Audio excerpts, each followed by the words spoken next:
Hey folks, this is Jake Davis with an On the Fly review for you. And today I'm talking about Being the Ricardos, written and directed by Aaron Sorkin, starring Nicole Kidman, Javier Bardem, J.K. Simmons, Nina Adrianda, probably mispronounced her name, Tony Hale, Aaliyah Shawkat, Clark Gregg, and Ronnie Cox. This, of course, as the title suggests, is a story about the love life and relationship and careers of Lucille Ball and Desi Arnaz, who are, oh my gosh, what should I even have to explain who they are? I mean, they're one of the most famous power couples in the history of that concept. uh, Desi Arnaz was revolutionary. He was groundbreaking. He kicked down the doors for so many Hispanic American performers in the United States and in television. And Lucille Ball is literally maybe the biggest TV star in the history of the medium. Literally over 3 decades after her passing, her name and face is still a household name, recognition, worldwide acclaim, very marketable brand. She's Lucy. Who doesn't love Lucy? Anyhow, and that's really what I liked about this movie is just a love letter to old Hollywood, the dawn of television, and particularly these individuals. Now, the whole real story here is that during just one random shooting week during their second season, it comes out that Lucille Ball gets connected to the Communist Party during the whole the House Committee kind of thing. People always call it the McCarthy hearings, but he really had nothing to do with it. He championed it, but it wasn't his investigation. Anyhow, that's not the point. I'm also not going to call it the witch hunt because they were there. There were communists in Hollywood pushing communist agendas with their work, and they were just as much blacklisting people who went against them as the committee was blacklisting people who went with them. There were no good guys in that situation. Of course, the group who won Hollywood will sit there and tell you that they were victims from start to finish, and no, they weren't. They were not. Anyhow, basically, this comes out about her during this thing, and it's also the same shooting week that they're trying to break to CBS and their sponsors that she is pregnant, and Desi wants to take advantage of it, pushing it. Now, I don't believe for a second that all this shit just happened to happen in the same 5 days. But it's that's the word I'm looking for. It's a story gimmick, just as kind of piling on that where their lives and their freedom and their marriage is all falling apart at the same time. There's still work to be done. There's a job to do. The show must go on, and these are showbiz people. Ultimately, I do got to say that the casting is bizarre. Lucille Ball was a beautiful woman, but she was never as sexy as Nicole Kidman. Desi Arnaz was a handsome man, but he was never as macho as Javier Bardem. The casting's a bit off. J.K. Simmons continues to be the most perfectly cast actor maybe in the history of fucking Hollywood. Has he ever played anyone he wasn't perfect for? This is a genuine question.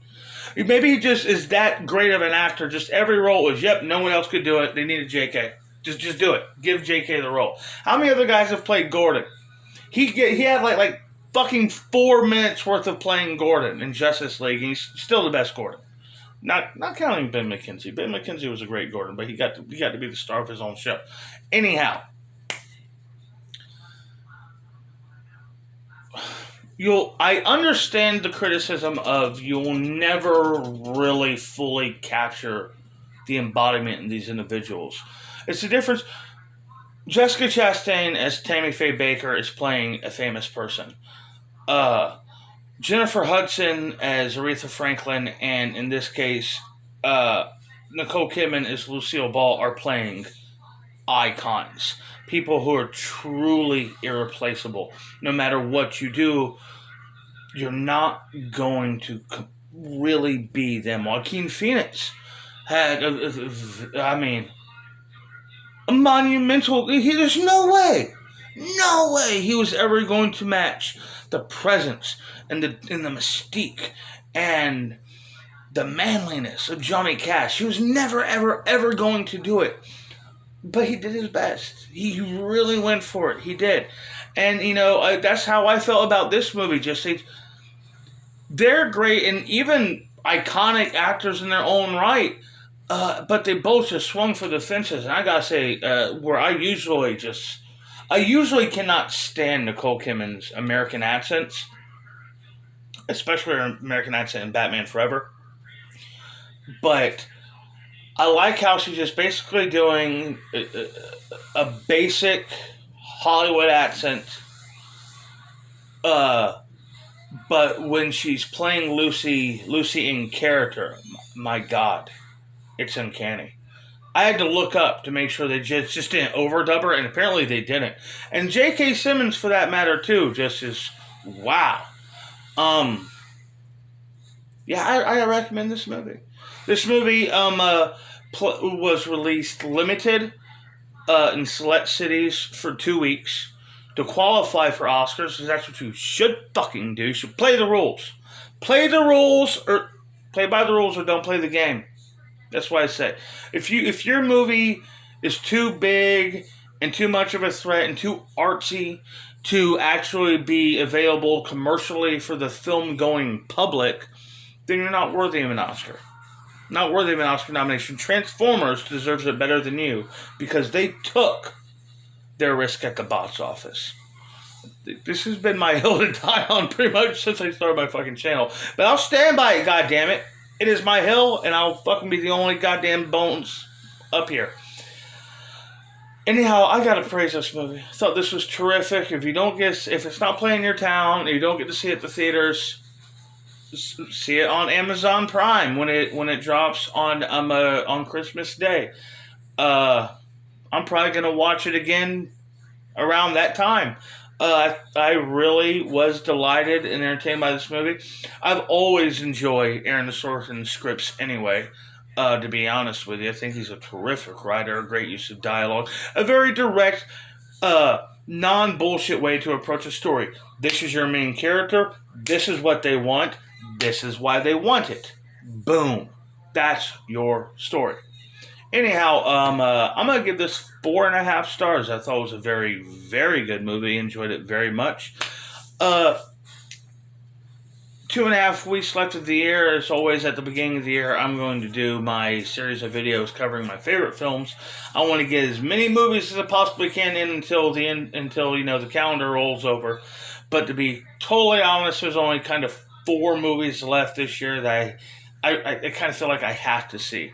Matrix Resurrections, I don't really give a shit about, but I have to have an opinion about it just because I'm of that Matrix generation, and I gotta know. The sequels are already sucked. Sequels are already terrible. They already killed off Neo. Lawrence Fishburne and Hugo Weaving couldn't be bothered with this nonsense. So I just kind of got to see it just to know how bad it's gonna be.